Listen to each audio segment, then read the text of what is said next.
They said the night before your wedding is supposed to be full of joy and excitement. For most brides, it's a time to laugh with friends, dream about the future, and count down the hours to forever. But mine was different.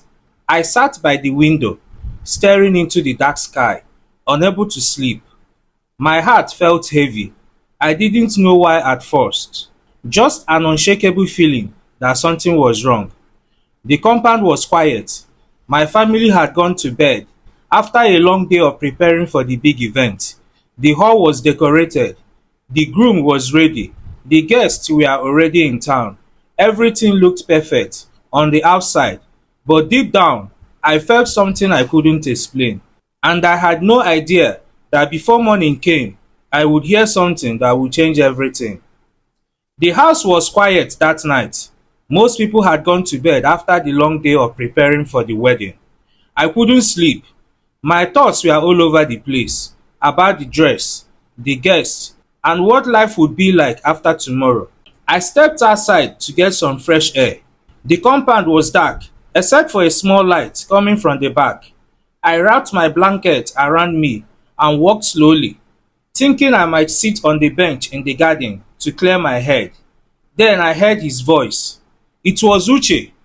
He was talking to someone on the phone, walking back and forth behind the house. I stopped in my tracks, not because I wanted to spy, but because of what I heard. I don't love her, he said, his voice low but clear enough. My heart beat fast. I moved closer, gently, hiding behind the wall. I didn't want to believe what I had just heard. I am only marrying her because of what her brother did to me. This is the only way to make that man feel the pain I went through. I put my hand over my mouth. My legs felt weak. He continued.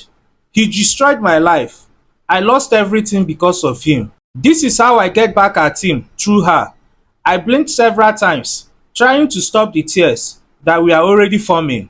Was this real? Was the man I loved using me as a weapon? I will marry her, yes, but not because I want to spend my life with her. It's because I want her brother to suffer. I want him to feel helpless like I did. That was it. I couldn't listen anymore. I turned around and walked away, as quietly as I could. My chest felt heavy, like something had been placed on it. This wasn't just cold, it was wicked. I lay on my bed, staring at the ceiling. It wasn't dark, but I didn't close my eyes. The words I heard kept playing over and over in my head, like a broken record. I don't love her. I want her brother to suffer. I lost everything because of him. I couldn't believe it. Everything we shared, our dates, late night calls, the sweet messages, was that all a lie? Did he ever care for me? Or was I just a pawn in some silent war? Tears rolled down the side of my face, into my pillow. My heart ached. The pain wasn't from shouting or hitting. It was from deep disappointment, from betrayal. By 3 a.m., I was still wide awake. My phone kept lighting up with messages from friends saying how excited they were for the wedding. I couldn't even open them. My mind was clouded with confusion and sadness. Around 4 a.m., I got up from the bed and sat on the floor, hugging my knees.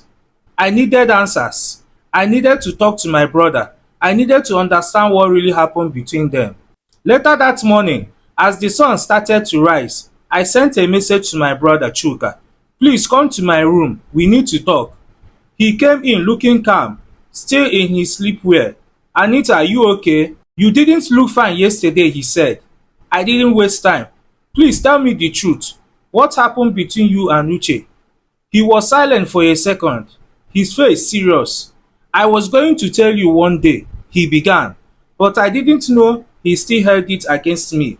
Tell me everything, I said firmly. We started a business together when we were much younger. He had big dreams and pushed for us to take a big loan. I agreed, but I didn't know how he used my name to secure the loan without my full permission. When things started going bad, I tried to talk to him, but he was stubborn. The business failed. I paid my part of the debt and left. Wait, Anita said. So you didn't betray him? No, I didn't. But in his mind, I left him to carry the burden alone. Maybe I could have done more, I don't know. But I didn't do anything to harm him on purpose. I stared at him, trying to make sense of everything. So this is why he's marrying me, to hurt you. He nodded slowly. Looks like he never forgave me. My hands were cold. I felt a mix of anger and sadness. Why didn't he tell me this? Why smile in my face and act like he cared? Because revenge is quiet, Anita. It doesn't always come with shouting. Sometimes it wears a suit and says, I love you. That evening, I asked Uche to meet me behind the event hall, far from where the guests and family members were gathered. When he arrived, I stood still, watching him approach. He looked confused, nervous even. What's going on, Anita? He asked. I didn't answer his question. I just looked straight into his eyes. I heard everything you said last night, I said. His face changed.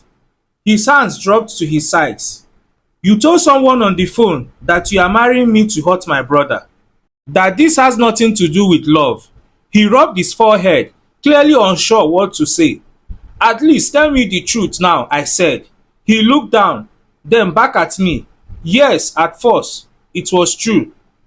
That was my plan. My chest tightened. I was so angry with Chuka. I blamed him for everything I lost.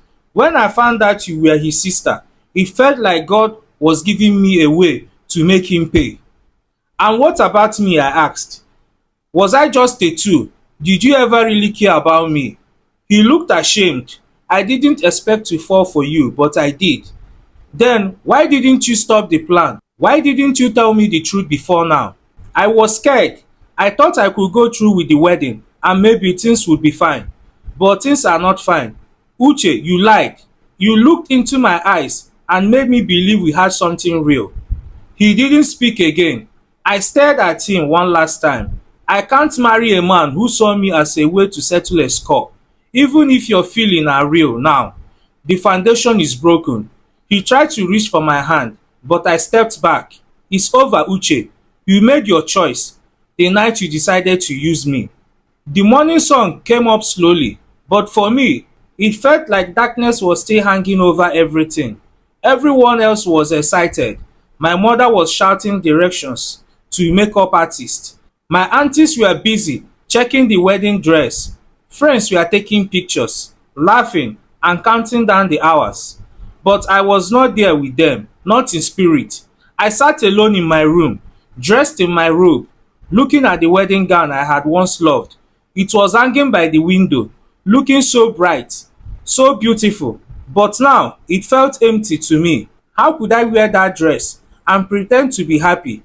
How could I stand beside a man who didn't come to me with pure intentions? My phone kept ringing, people asking where I was. The makeup artist knocked, asking if she could come in. I told her to wait. Then my mother walked in. Her face changed the moment she saw me sitting on the floor. Anita, what is it? You've been quiet. You haven't even let them start your makeup, she said. I looked up at her. Mommy, I can't do this. She blinked, confused. Can't do what? I can't go on with the wedding, I said. She looked shocked. But why? Is something wrong? I paused. Yes, a lot is wrong, but I can't explain everything now. Her face dropped. People are outside. The food, the guests, the hall. Your father is already there waiting. I know, and I am sorry, I said quietly. But I would rather disappoint everyone today than destroy my life forever. She sat beside me and held my hand. For a while, she said nothing. Then she nodded slowly. If you've made up your mind, then I will stand by you. The hall was already full. Decorations were everywhere. Flowers, lights, music. Uche stood at the front in his suit, smiling and shaking hands. He didn't know yet. He had no idea that the bride he was waiting for was not coming. My father had stepped aside to call me again. His voice low and tired. Anita, please come. This is not just about you. I replied calmly, Daddy, I respect you, but I have made my choice. Some guests had started to notice something was off.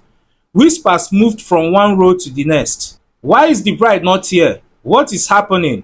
Then my mother walked in and stood at the front with a microphone in her hand. Everyone turned to her. She took a deep breath and said, "There won't be a wedding today." The hall went silent. My daughter will not be getting married this morning. She made a choice, a hard one, and we support her. There were murmurs, questions, confusion. Uche stepped forward, surprised. "What do you mean? Where is Anita?" "She knows everything, Uche," my mother said. "About the phone call, about why you wanted to marry her." His face changed completely. For the first time, he looked exposed, weak, small. He turned and walked out of the hall. The next day, I went for a walk in the park near my house. I wore simple clothes, no makeup, no jewelry. I just needed peace. I sat on a bench and watched the children play. While the wind blew softly, I felt pain, yes, but I also felt free. It wasn't easy to cancel a wedding. I had to answer calls, explaining things to some people, ignore others who blamed me, but I didn't regret it. I kept thinking, what if I had gone ahead with the wedding?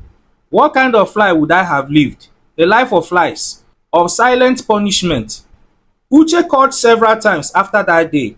He had sent long messages trying to explain, trying to say he had changed his mind, that he really loved me, but I didn't respond. When someone plans to hurt you and only changes because they were caught, that is not love. Days turned into weeks. My strength returned little by little. I started to smile again, to laugh again, and one day I looked in the mirror and said to myself, "You did the right thing."